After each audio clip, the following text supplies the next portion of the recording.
Peyton Watson sa Cavs, Max Strus sa Clippers, NBA blockbuster trade. Isang malaking multi-team trade ang yumanig sa NBA offseason.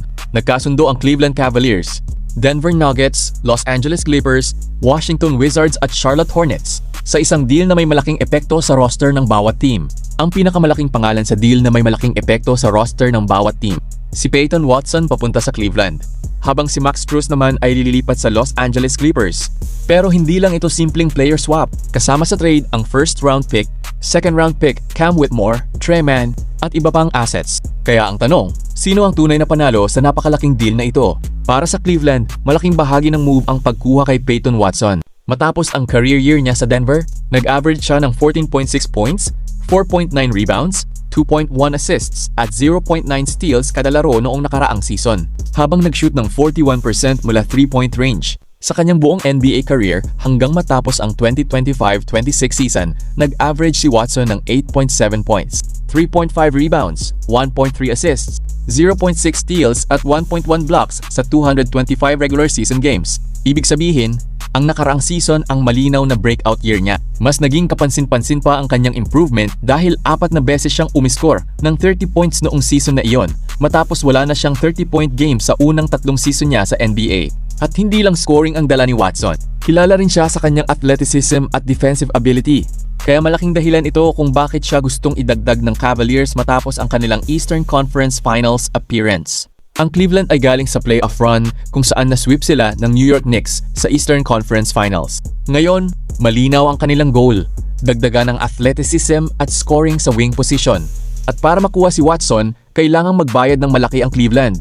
Pupunta sa Denver ang isang unprotected 2031 Cavaliers first round pick at isang 2032 Sacramento Kings second round pick.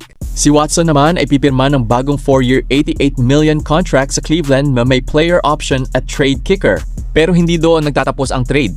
Kasama rin sa Cleveland ang Cam Whitmore mula Washington at isang 2027 second round pick na mapupunta naman sa Wizards. Kapalit nito, ipinadala ng Cavaliers si Tre Mann at cash. Sa Denver, bukod sa draft capital, makukuha rin nila si Julian Reese mula Washington na ipa-waive naman sa kanyang two-way deal. Pero may isang malaking tanong. Samantala, ang Clippers ay makakakuha kay Max Strus. Noong 2025-26 season, limitado si Strus sa 12 games dahil sa injury. Pero nag-average siya ng 11.2 points, 5.4 rebounds at 2.0 assists habang nag-shot ng 40.2% mula 3-point range. Sa kanyang career, may averages siyang 10.4 points, 3.5 rebounds at 2.3 assists sa 321 regular season games kasama ang 37% shooting mula 3-point range. Para sa Los Angeles, malaking upgrade ito sa perimeter depth. Gagamitin ng Clippers ang trade exception para makuha ang isang established NBA player na may shooting at experience. Samantala ang Washington Wizards ay makukuha si Tre Mann, isang guard na nagbibigay sa kanila ng dagdag na option sa backcourt. May history rin si Mann, kasama ang Wizards general manager na si Will Dawkins mula sa kanilang panahon sa Oklahoma City Thunder. Sa 2025-26 season, nag-average si Mann ng 5.5 points, 2.2 rebounds at 1.6 assists sa 53 games para sa Charlotte. Sa kanyang NBA career, may averages siyang 8.5 points kada laro sa 234 appearances. At may isa pang team na kasama sa deal, ang Charlotte Hornets. Makukuha nila si Dennis Schroeder at cash bilang bahagi ng chain reaction mula sa trade. Si Schroeder naman ay nag-average ng 10.8 points sa kabuuan ng 70 games na nilaro niya para sa Cleveland at Sacramento noong 2025-26 season. Sa buong NBA career niya, may averages siyang 13.7 points at 4.9 assists sa 912 games. Sa madaling salita, napakalawak ng epekto ng trade na ito. Hindi lang isang team ang nagpalit ng player, 5 franchise ang gumalaw para mabuo ang deal. Pero ang pinaka-importanting tanong para sa Cleveland ay simple, sapat ba ang talent at potential ni Watson para bigyang katwiran ang isang unprotected first-round pick sa 2031? Iyan ang malaking sugal ng Cavaliers. Dahil kung patuloy na umunlad si Watson, maaaring magmukhang bargain ang $88 million contract. Pero kung hindi niya maabot ang inaasahang level, maaaring maging mabigat ang kapalit na draft capital. At para sa Cleveland, hindi lang ito tungkol sa isang player. Ito ay tungkol sa pagbuo ng roster na mas athletic, mas versatile, at mas handang lumaban muli sa Eastern Conference. Kung magiging successful ang development ni Watson, maaaring siya ang maging isa sa pinakamahalagang pieces ng bagong Cavs roster. At para naman sa Clippers, ang tanong ay kung sapat ba si Strus para mapunan ang kanilang pangangailangan sa perimeter.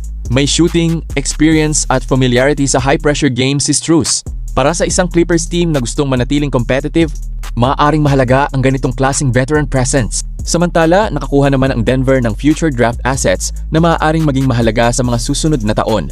Ang unprotected 2031 first round pick mula Cleveland ay partikular na malaking asset dahil walang protection kung sakaling maging mataas ang value nito sa hinaharap. Kaya para sa Nuggets, maaaring hindi agad makita ang reward pero nagkaroon sila ng flexibility para sa future. At dito nagiging interesting ang buong trade. Ang Cleveland ay tumaya sa potential ni Watson. Ang Denver ay tumaya sa future draft capital. Ang Clippers naman ay tumaya sa immediate production ni Strus. At ang Wizards ay nagdagdag ng isang guard na kailangan nila. Kaya sino ang panalo? Sa ngayon, mahirap magbigay ng final verdict. Cleveland ang may pinakamalaking upside dahil nakuha nila ang 23-year-old wing matapos ang breakout season. Pero Denver ang nakakuha ng napakalaking future asset. At iyon ang dahilan kung bakit hindi matatapos ang usapan tungkol sa trade na ito ngayong araw. Ang tunay na test ay mangyayari sa court. Makikita natin kung kayang dalhin ni Watson ang kanyang career year sa Cleveland. Makikita rin natin kung magiging sulit ang $88 million contract at kung magiging mahalaga ang 2031 first round pick na isinuko ng Cavaliers. Sa NBA, hindi sapat ang isang malaking pangalan para manalo ng championship. Kailangan mong malaman kung paano magkakasya ang mga piraso. At sa trade na ito, 5 teams ang gumawa ng kanilang sariling calculation. Ngayon, nasa Cleveland ang pressure na patunayan na si Peyton Watson ang tamang player para sa kanilang next chapter. At nasa Denver naman ang pressure na patunayan na mas mahalaga ang future assets kaysa sa production na nawala sa kanila. Samantala, umaasa ang Clippers na si Max Strus ang magiging veteran piece na kailangan nila para manatiling competitive.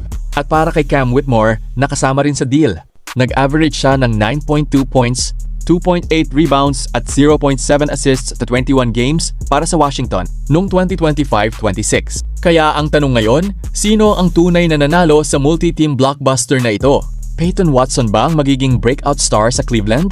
Magiging sulit ba kay Denver ang 2031 unprotected first round pick? At kayang dalhin ba ni Max Strus ang kanyang production sa Clippers? Isa lang ang sigurado. Kapag ganito kalaki ang trade, bawat team ay may malaking bagay na nakataya. At habang papalapit ang bagong NBA season, malalaman natin kung sino ang gumawa ng tamang desisyon. Peyton Watson sa Cleveland, Max Strus sa Los Angeles, at isang napakalaking draft gamble para sa Denver. Ito ang klase ng trade na maaaring magbago sa direksyon ng ilang franchise ng sabay-sabay. Ikaw, sino ang tingin mong panalo sa trade na ito?